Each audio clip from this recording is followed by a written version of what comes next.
સર્વે વહાલા વૈષ્ણવોને અમારા જય શ્રી કૃષ્ણ. વૈષ્ણવો, આજે આપણે સત્સંગ કરીશું 84 વૈષ્ણવોની વાર્તામાં વાર્તા 3. આજે આપણે વાર્તા પહોંચ્યા છીએ એનો આજે આપણે સત્સંગ કરીશું. સત્સંગની શરૂઆત કરતા પહેલા આપ સર્વે વૈષ્ણવોને મારી વિનંતી છે કે જો તમે અમારી ચેનલ સબસ્ક્રાઇબ ન કરી હોય તો અવશ્ય સબસ્ક્રાઇબ કરી લેજો અને અમારા ગ્રુપમાં ન જોડાયા હોય તો જોડાઈ જજો, જેથી તમને દરરોજનો સત્સંગ મળી રહે. હવે શરૂ કરીએ આપણે આજનો સત્સંગ. 84 વૈષ્ણવોની વાર્તામાં વાર્તા 3 છે, સેવક દામોદર દાસ સંભાલવાડાની. આપણે એના વિશે આજે સત્સંગ સાંભળીશું. શ્રી આચાર્યજી મહાપ્રભુજીના સેવક દામોદરદાસ સંભાલવાડા ક્ષત્રિ કન્નોજના વાસી, તેમની વાર્તાનો આપણે ભાવ જાણીએ. વાર્તા 3નો જાણીએ ભાવ પ્રકાશ. દામોદરદાસને બાળપણથી વિરહ હતો, જે શ્રી ઠાકોરજીની પ્રાપ્તિ કયા પ્રકારે થાય. તે દામોદરદાસ એક સમય પ્રયાગમાં મકર સ્નાન માટે આવ્યા હતા. ત્યાં કૃષ્ણદાસથી મિલાપ થયો. ત્યારે ચર્ચા કરતા કૃષ્ણદાસ મેઘને કહ્યું, જે શ્રી વલ્લભાચાર્યજી પ્રકટ થયા છે તે દક્ષિણમાં પધાર્યા છે. આપે કૃષ્ણદેવ રાજાની સભામાં માયાવાદનું ખંડન કર્યું. એમની કૃપાથી નિશ્ચય શ્રી ઠાકોરજી મળશે. મારે જે ગુરુથી સ્નેહ છે તેનાથી કંઈ કાર્ય સારું થયું નહીં. તેથી હવે હું જ્યાં શ્રી આચાર્યજી હશે ત્યાં જાઉં છું. આટલું દામોદરદાસને કહીને કૃષ્ણદાસ દક્ષિણ દેશ ગયા. દામોદરદાસની પાસેથી કૃષ્ણદાસ મેઘન શ્રી આચાર્યજીની પાસે ગયા ત્યારથી દામોદરદાસનો વિરહ ઘણો રહે. શ્રી આચાર્યજી કેવા પ્રકારે મળશે? આ પ્રકારે વિરહ કરતા મહા મહિનામાં મકર સ્નાન દામોદરદાસે કર્યું. મહાસુદ પૂનમે દામોદરદાસ જ્યારે મકર સ્નાન કરતા હતા તે સમયે તાંબાનો પત્ર ગંગા યમુનાના સંગમમાંથી દામોદરદાસના હાથમાં આવ્યો. તે દામોદરદાસ ઘરે લાવ્યા. પછી રાત્રિએ જ્યારે દામોદરદાસ સૂતા ત્યારે દામોદરદાસને સપનામાં થયું કે આ પત્ર વાંચે તેની તું શરણે જજે. સવારે ઉઠીને મોટા મોટા પંડિતો, બ્રાહ્મણો, મહાપુરુષો મકર સ્નાન કરવા પ્રયાગમાં આવ્યા. બધાને તાંબાનો પત્ર વંચાવ્યો. તેઓ ન વાંચી શક્યા. દામોદરદાસને કાશીમાં શેઠ પુરુષોત્તમદાસની સાથે વ્યવહાર હતો, તેથી તેઓ ત્યાં ગયા અને બધી વાતો દામોદરદાસે કહી. જે આ પત્ર શ્રી આચાર્યજી વાંચે બીજા કોઈનું સામર્થ્ય નથી. કૃષ્ણદાસ મેઘન કહી ગયા છે કે શ્રી આચાર્યજીના શરણથી શ્રી ઠાકોરજી મળશે. આ સાંભળીને શેઠ પુરુષોત્તમદાસને પણ ચટપટી લાગી. મને ક્યારે શ્રી આચાર્યજીના દર્શન થાય? તે શેઠ પુરુષોત્તમદાસની વાર્તામાં વર્ણન કરીશું. આ પ્રકારે દામોદરદાસ દિવસ 15 કાશીમાં રહ્યા. પત્ર કોઈએ ન વાંચ્યો. ત્યારે કન્નોજમાં પોતાને ઘેર આવ્યા. વિરહ કરતા કેટલા મહિનામાં શ્રી મહાપ્રભુજી કન્નોજ પધાર્યા અને ગામની બહાર બાગમાં ઉતર્યા. હવે જાણીએ વાર્તા 3નો વાર્તા પ્રસંગ પહેલો. શ્રી આચાર્યજી કન્નોજ પધાર્યા ત્યારે ત્યાં ગામની બહાર એક મોટો બાગ હતો. ત્યાં આપ ઉતર્યા અને કૃષ્ણદાસને ગામમાં મોકલ્યો કે સીધું સામગ્રી લઈ આવજો ને, પરંતુ કોઈને કહીશ નહીં કે શ્રી આચાર્યજી આપ પધાર્યા છો. આ પ્રમાણે કહ્યું તો તેનો અભિપ્રાય એ રહ્યો કે દામોદરદાસ કૃષ્ણદાસને મળશે અને દામોદરદાસને પહેલા પોતે જ કહે કે શ્રી આચાર્યજી પધાર્યા છે. તે ઠીક નહીં, કારણ દામોદરદાસ દ્રવ્ય પાત્ર છે. તેમને બોલવાની આપશ્રીને અપેક્ષા છે. એમ જો કૃષ્ણદાસના મનમાં આવે તો કૃષ્ણદાસનો બગાડ થાય. તેથી રોકી દીધા કે કોઈને કહીશ નહીં. પ્રીતિ હશે તો પોતે જ આવશે. આ અભિપ્રાય જાણવો.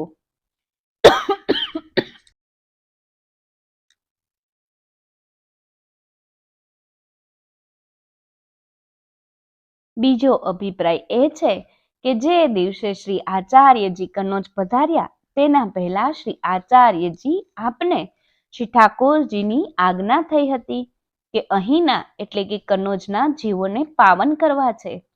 શ્રી આચાર્યજીએ વિચાર્યું કે આજ્ઞા થઈ છે તો એની મેળશે થશે, તેથી ના કહી. કૃષ્ણદાસ ગામના ગયા, સીધું સામગ્રી બધું લીધું, બધું લઈને ચાલ્યા. ત્યાં દામોદરદાસ રાજદ્વારથી આવતા હતા. તે માર્ગમાં જતા કૃષ્ણદાસને ઓળખ્યા. દામોદરદાસ ઘોડાથી ઉતરીને પાસે આવ્યા અને દંડવટ કરીને પૂછ્યું કે શ્રી આચાર્યજી મહાપ્રભુ પધાર્યા છે?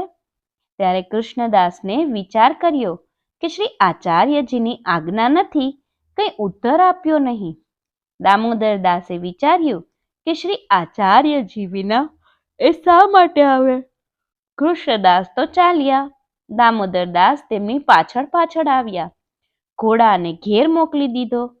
કૃષ્ણદાસને અને દામોદરદાસને દૂરથી આવતા શ્રી આચાર્યજીએ જ્યારે જોયા ત્યારે દામોદરદાસે દંડવટ કર્યા. તે વખતે કૃષ્ણદાસને શ્રી આચાર્યજીએ પૂછ્યું કે તે એને કેમ કહ્યું? ત્યારે કૃષ્ણદાસે કહ્યું, મહારાજ, મેં તો એમને નથી કહ્યું. દામોદરદાસે શ્રી આચાર્યજીને વિનંતી કરી, જે મહારાજ, એમણે તો મને નથી કહ્યું, હું તો એમની પાછળ ચાલ્યો આવું છું. આચાર્યજીએ દામોદરદાસને પૂછ્યું, પત્ર મળ્યો છે તે લાવ્યા છો? દામોદરદાસે વિનંતી કરી, મહારાજ, પત્રનું શું કામ છે? શ્રી આચાર્યજીએ પોતે કહ્યું, તમને આજ્ઞા થઈ છે કે પત્ર વાંચે તેની શરણે જજો, તેથી પત્ર લાવો. ત્યારે પત્ર મંગાવ્યો. આચાર્યજીએ કૃષ્ણદાસને કહ્યું, તે એને કેમ કહ્યું? તેનું કારણ એ કે તે આજ્ઞા નથી છતાં કહ્યું, એટલે કે અમારું પધરાવવું તો કહ્યું. ત્યારે દામોદરદાસે કહ્યું, એમને વાત નથી કરી, હું એમની પાછળ પાછળ ચાલ્યો આવું છું. આ પ્રકારે દીનતા સિદ્ધ કરી. અને દામોદરદાસે કહ્યું, જે પત્રનું શું કામ છે? એમ કહી દામોદરદાસે એ બતાવ્યું કે આપ ઈશ્વર છો, મને અનુભવ થયો છે. શ્રી આચાર્યજીએ કહ્યું, જે પત્ર લાવો, ભગવદ આજ્ઞા હોય તેમ જ કરવું. આચાર્યજીએ પત્ર મંગાવ્યો અને તે વાંચ્યો. તેનો અભિપ્રાય દામોદરદાસને કહ્યો. દામોદરદાસને નામ સંભળાવ્યું. શ્રી આચાર્યજીને દામોદરદાસે પોતાને ઘેર પધરાવ્યા. દામોદરદાસની સ્ત્રી પણ શરણે આવી. ત્યારે દામોદરદાસ અને તેમની સ્ત્રીને સમર્પણ કરાવ્યું. એક લુંડી દેવ જીવ હતી, તે પણ શરણે આવી કે દામોદરદાસને વિનંતી કરી, હે મહારાજ, હવે શી આજ્ઞા છે? હવે અમે શું કરીએ? ત્યારે શ્રી આચાર્યજીએ શ્રી મુખથી આજ્ઞા કરી, હવે તમે સેવા કરો. દામોદરદાસે કહ્યું, મહારાજ, સેવા કયા પ્રકારે કરું? શ્રી આચાર્યજી મહાપ્રભુજીએ કહ્યું, કોઈ જગ્યાએ શ્રી ઠાકોરજીનું સ્વરૂપ હોય તો જુઓ. એક દરજીને ત્યાં શ્રી ઠાકોરજીનું સ્વરૂપ હતું. તેને દ્રવ્ય આપીને દામોદરદાસ સ્વરૂપ લઈને પોતાને ઘેર આવ્યા. ઘેર બધું પત્યું, પાત્ર બધા બદલ્યા. શ્રી આચાર્યજીએ સ્વરૂપને પંચામૃત કરાવ્યું અને શ્રી દ્વારકાનાથજી નામ ધર્યું. શ્રી દ્વારકાનાથજી નામ એથી ધર્યું કે રાજરીતિથી પ્રથમ સેવાનો વિસ્તાર દામોદરદાસને માથે સોંપ્યો. સિંહાસન ઉપર પાટ બેસાડ્યા. દામોદરદાસના માથે સેવા પધરાવીને શ્રી આચાર્યજી પોતે રસોઈ કરીને ભોગ સમર્પ્યો. સમય અનુસાર ભોગ સરાવ્યો. બીડા સમર્પવા લાગ્યા. ત્યારે જોયું તો પાન લીલા છે, એટલે કે કાચા છે. શ્રી આચાર્યજીએ દામોદરદાસને ખીજીને કહ્યું, લીલા પાન ઠાકોરને ન સમર્પીએ, પીળા પાકેલા સમર્પીએ. ઉત્તમ સામગ્રી હોય તો ઠાકોરજીને સમર્પીએ. ઠાકોરજી તો ઉત્તમથી ઉત્તમ વસ્તુના ભોગતા છે. ઉત્તમ સામગ્રી હોય તો ઠાકોરજીને સમર્પવી. તે પછી સ્ત્રી પુરુષ સુંદર રીતેથી સેવા કરવા લાગ્યા. તે પ્રમાણે શ્રી દ્વારિકાનાથજીની સેવા સુંદર રીતેથી થવા લાગ્યું. આચાર્યજીએ આજ્ઞા કરી કે ઉતરેલું એટલે કે વાપરેલું વસ્ત્રનું થાન હોય તેમાંથી વસ્ત્ર શ્રી ઠાકોરજીને ન સમર્પીએ.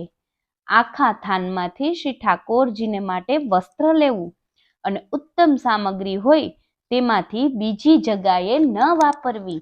તો પછી સ્ત્રી પુરુષ સુંદર રીતેથી સેવા કરવા લાગ્યા. સેવા સામગ્રી થતી તે સોનાના કટોરામાં આમરસ રાખતા, એવી ઉચ્ચતાથી કે બીજા કોઈ ન જાણે આમાં કાંઈ સામગ્રી ધરી છે. એ રીતેથી દામોદરદાસ સેવા કરવા લાગ્યા. પછી વસ્ત્રાદિકની રીતિ બતાવી કે બીજા કાર્યમાં કંઈક લીધું હોય તો તે વસ્તુ શ્રી ઠાકોરજીને માટે બધી સામગ્રીમાંથી પ્રથમ લેવું. ઠાકોરજી માટે લીધેલી સામગ્રીમાંથી બીજી જગ્યાએ ખર્ચ ન કરવું. એ પ્રકારે પુષ્ટિ માર્ગની રીતિ બધાને બતાવી.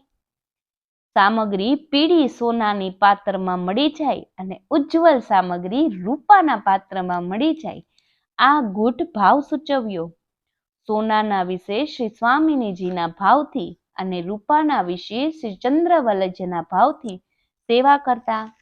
શ્રી આચાર્યજી પૃથ્વી પરિક્રમામાં પધાર્યા. દામોદરદાસ શ્રી ઠાકોરજીનું જલ પોતે ભરતા. એક દિવસ દામોદરદાસના સસરા ઘેર આવીને દામોદરદાસને કહેવા લાગ્યા કે તમે પોતે જલ ભરીને લાવો છો તે અમને જાતિમાં લજ્જા આવે છે, તેથી અમે જલ ન ભરો, લુંડી પાસે જલ ભરાવો. દામોદરદાસે વિચાર્યું કે સુરદાસજીએ ગાયું છે, સુર ભજન કલી કેવલ કી જે લજ્જા કા ન નિવારી, અને બીજા કીર્તનમાં ગાયું છે, ક ના કાહુ કી મન ધરીએ, વ્રત કાહુ કી અનન્ય એક લહીએ હીવો. એ વિચારી દામોદરદાસે સ્ત્રીને કહ્યું, તમે પણ જલ ભરવા ચાલો. દામોદરદાસે બીજા દિવસે એક ઘડો તો પોતે લીધો અને એક ઘડો સ્ત્રીના હાથમાં આપ્યો. સ્ત્રી ભગવદીય હતી, તેથી બંને જણ ઘડો અને ગાગર લઈ દામોદરદાસના સસરાની દુકાન આગળથી ચાલ્યા. બંને જણ ફરી એની દુકાનની નીચે થઈને નીકળ્યા. જલ લઈને ઘેર આવ્યા તે પછી દામોદરદાસનો સસરો ત્યાં આવ્યો. તે આવીને દામોદરદાસના પગે પડ્યા અને કહ્યું, હું ચૂક્યો કે તમને કહ્યું, હવેથી તમે જ જલ ભરો, પરંતુ સ્ત્રી જન પાસે જલ ન ભરાવો. આજ પછી અમે કંઈ નહીં કહીએ, પોતે જ જલ ભરવા લાગ્યા. થોડા દિવસ પછી શ્રી ઠાકોરજી દામોદરદાસને સાનુભાવ જણાવવા લાગ્યા. કોઈ જોઈએ તો દામોદર પાસેથી માંગી લે, વાતો કરે. સેવા કરીને દામોદરદાસે શ્રી ઠાકોરજીને પ્રસન્ન કર્યા. એમની સેવા જોઈને શ્રી આચાર્યજી બહુ પ્રસન્ન થયા. પોતાના શ્રીમુખથી કહ્યું, રાજા અમરીશને ન જોયો હોય તે દામોદરદાસને જુઓ.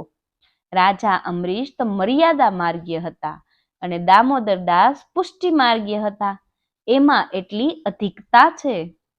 દામોદરદાસ જલની સેવા શ્રી યમુનાજીના ભાવથી કરતા.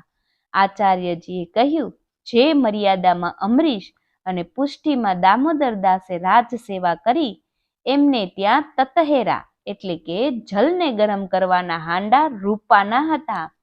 અમરીશની ઉપમા કેમ જાણીએ?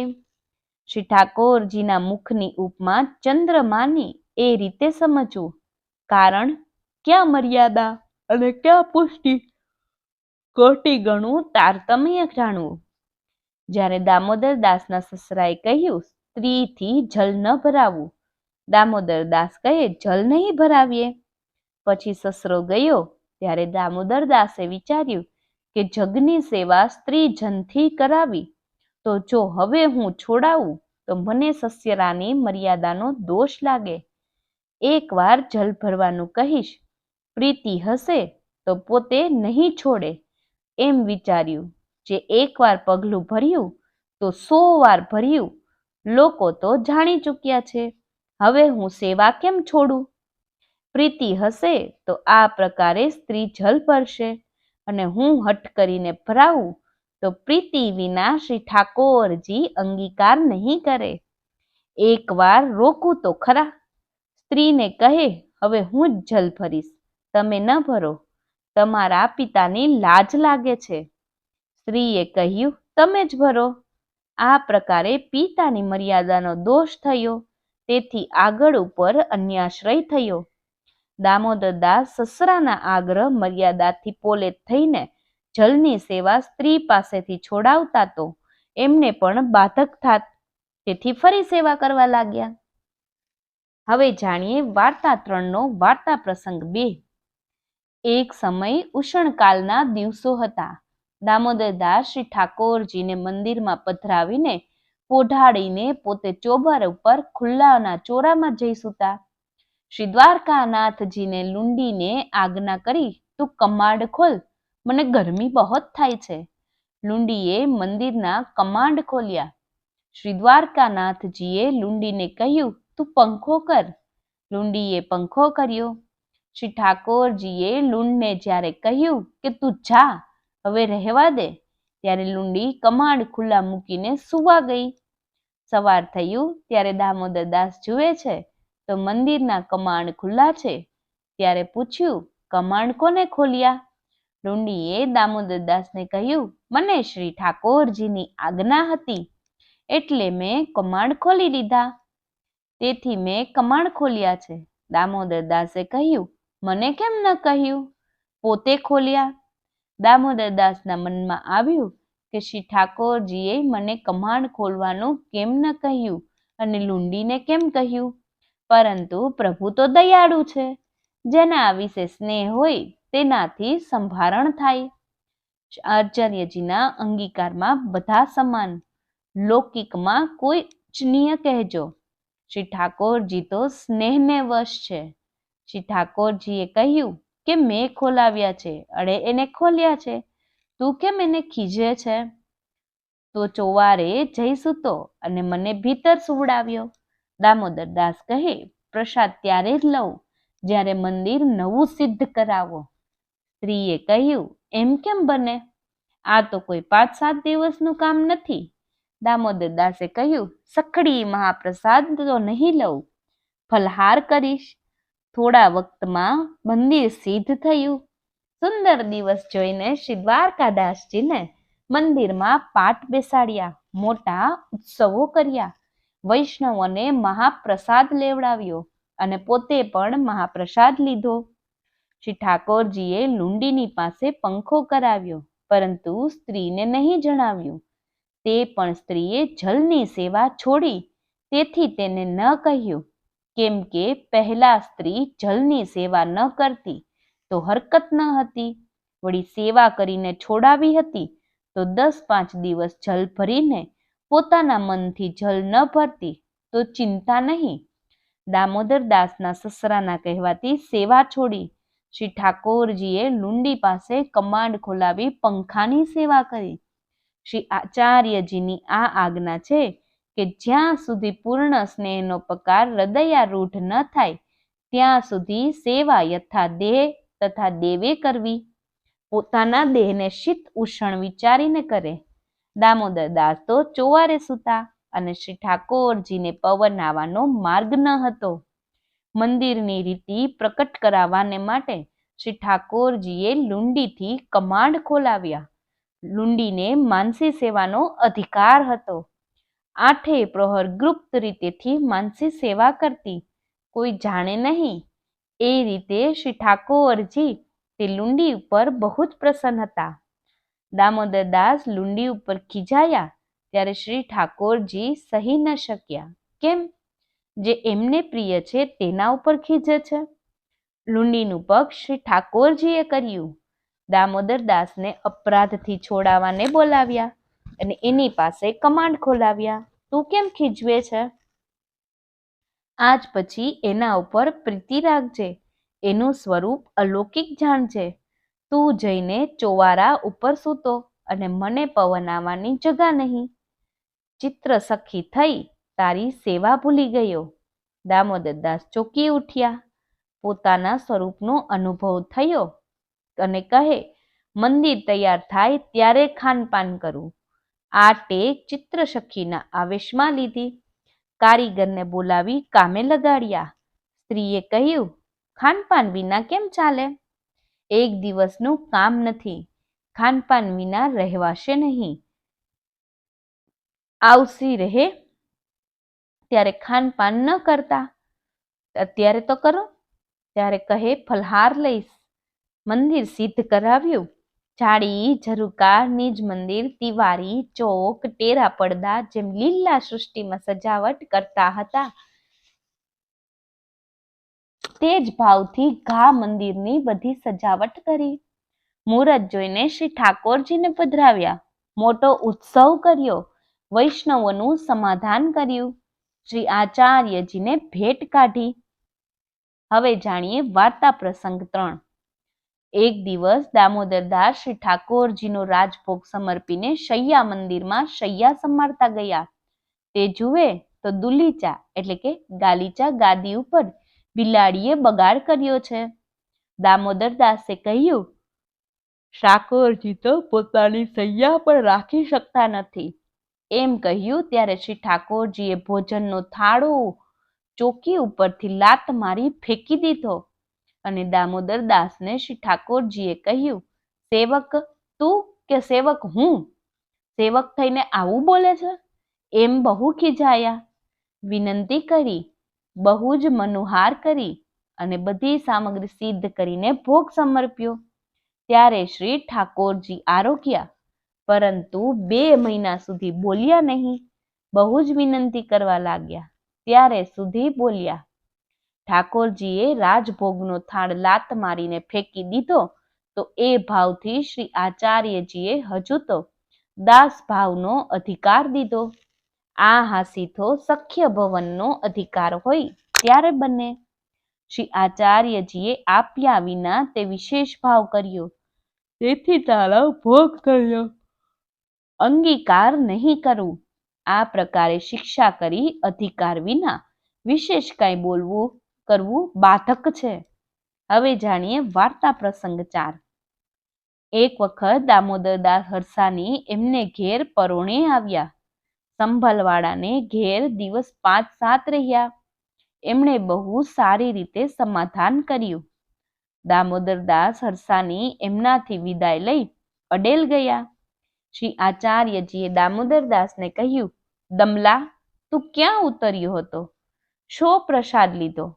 દામોદરદાસ હરસાનીએ શ્રી આચાર્યજીને વિનંતી કરી, મહારાજ, કનોજમાં દામોદરદાસ સંભાલવાળાને ત્યાં ઉતર્યો અને અનસખડી મહાપ્રસાદ લીધો.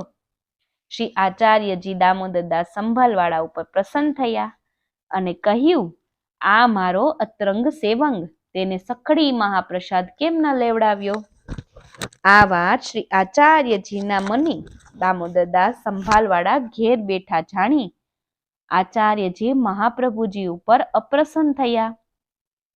સ્ત્રીને કહ્યું, તું શ્રી ઠાકોરજીની સેવા સારી રીતે કરજે અને હું તો શ્રી આચાર્યજીના દર્શન માટે અડેલ જાઉં છું. દામોદરદાસ અડેલ ચાલ્યા. શ્રી આચાર્યજીના દર્શન કર્યા, સાષ્ટાંગ દંડવત કર્યા. આચાર્યજીએ પીઠ દઈને બેઠા. દામોદરદાસ સંભાલવાળાએ આચાર્યજીને વિનંતી કરી, મહારાજ, મારો અપરાધ શો છે? જીવ તો અપરાધ કરતો જ આવ્યો છે, પરંતુ અપરાધ કર્યો હોય તે જાણીએ તો સારી વાત છે. આચાર્યજીએ કહ્યું, દામોદરદાસ હરસાનીને સખડી મહાપ્રસાદ કેમ ન લેવડાવ્યો?